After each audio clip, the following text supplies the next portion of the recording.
வணக்கம். திருக்குறள் அதிகாரம் அறம் வலியுறுத்தல். குறள் 36. குறள் அன்றறிவாம் என்னாது அறஞ்செய்க மற்றது பொன்றுங்கால் பொன்றாத் துணை.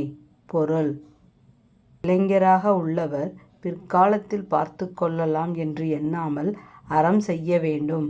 அதுவே உடல் அழியும் காலத்தில் அழியா துணையாகும். நன்றி. வாழ்க வளமுடன்.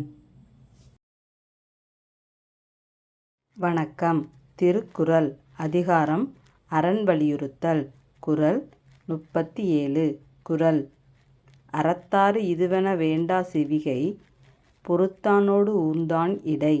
பொருள் பல்லக்கை சுமப்பவனும் அதன்மேலிருந்து ஊர்ந்து செல்வோனுமாகிய அவர்களிடையே அறத்தின் பயன் இஃது என்று கூற வேண்டா.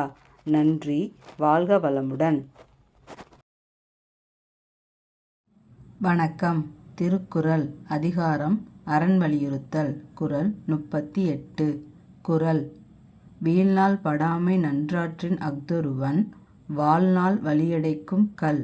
பொருள் ஒருவன் அறம் செய்ய தவறிய நாள் ஏற்படாதவாறு அறத்தை செய்வானானால் அதுவே அவன் உடலோடு வாழும் நாள் வரும் பிறவி வலியை அடைக்கும் கல்லாகும். நன்றி. வாழ்க வளமுடன்.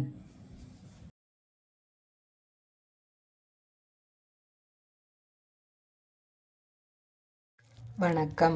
திருக்குறள் அதிகாரம் அறம் வலியுறுத்தல். குறள் 39. குறள் அறத்தான் வருவதே இன்பம் மற்றெல்லாம் புறத்த புகழும் இல. பொருள் அறநெறியில் வாழ்வதன் பயனாக வருவதே இன்பமாகும்.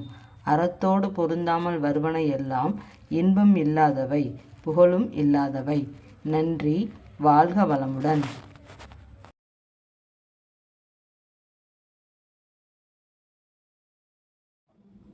வணக்கம்.